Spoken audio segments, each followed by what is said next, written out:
Hey runner, how many times have you gone to Dr. Google looking for prehab running exercises?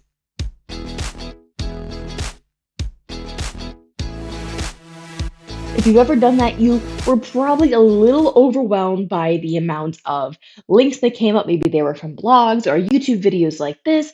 But recently, Google has decided that it's going to be a personal trainer or a physical therapist and just lump together some exercises that you might find helpful.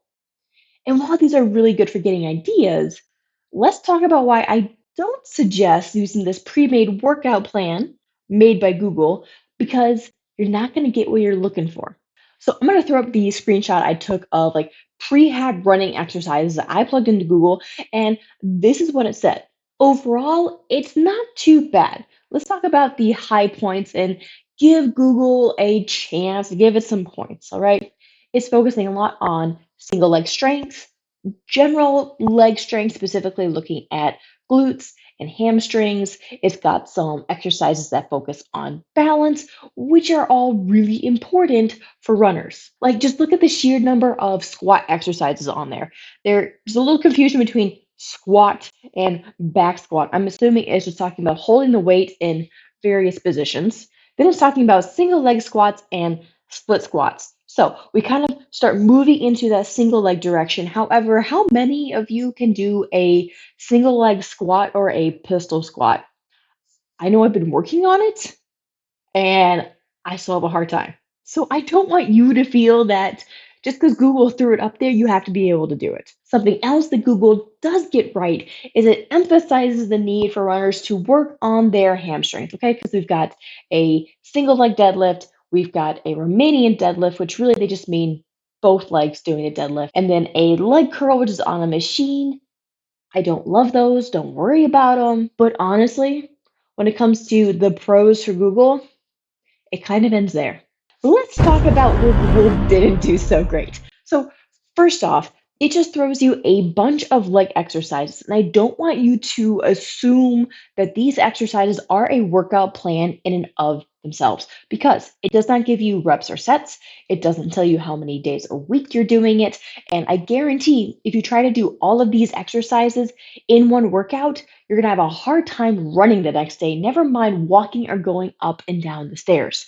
So, when you Google exercises like this, I want you to be able to think through the purpose behind them. I don't want you to take this as gospel. Let's talk about another beef I have with this list of exercises that Google has provided. I had to look up what it meant by knee push thigh squeeze.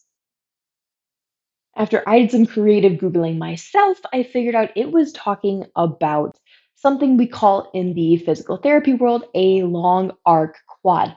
Meaning, if you are sitting at the edge of a chair, your knees are bent, and you kick one leg straight, that's it. Okay. The reason I really don't like that exercise for you, runner, is it is not specific to running. Yes, you need to build quad strength, but you are going to do that more effectively using the split squat or the single leg squat. So that's the best that Google can seem to do. Now, let's give you three things you need to look for as a runner. When you are reading a workout plan, I want you to run it through these three filters, these three check boxes. Are you ready? First thing I want you to look for maximal strength development. This just means you are making muscles bigger, and when you do that, you make them stronger. Now, some of the exercises that Google pulled for us, will actually get this done. That barbell back squat will do it. Those deadlift variations, a single leg and a double leg deadlift, those will work too.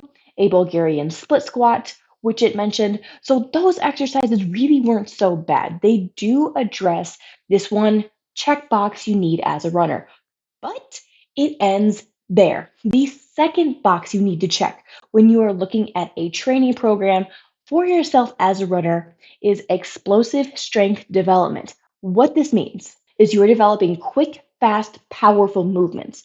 And exercises that help you do this include high effort box jumps. So you can think about jumping up onto a soft box with two legs or one leg, or getting a running start and jumping up like a step up. But I want it to be a fast, explosive movement. Now, it's not just lower legs. You can also do a barbell clean with an overhead press, more commonly called a clean and jerk. Third box you need to check, reactive strength development. I want you to think of this as your body is responding or reacting to coming into contact with the ground.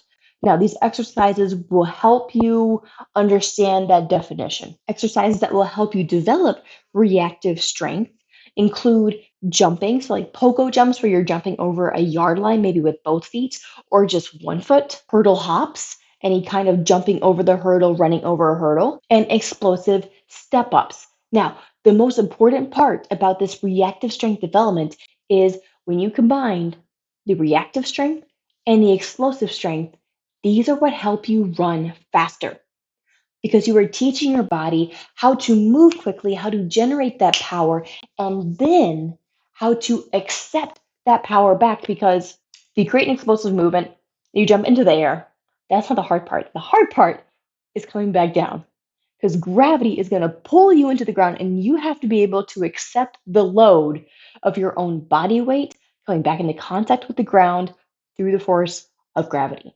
And that is why running is a high impact sport for your body. So, by developing these three types of strengths, you not only become a better, stronger, faster runner, you also become a more injury proof runner. Thanks so much for being here, runner. Welcome to the Running Fit Fam. I hope that walking through the exercises that Google pulls up for you, and then walking through 3 different check boxes that you can use to look at a running program, hopefully you can go back to the Google exercises at the beginning and see they're not quite enough for what you need as a runner. If you're looking for something that starts you in the right direction, I have a free running guide for you, and I will leave that in the description box below. As always, Running Fit Fam, thank you for being here and dare to train differently.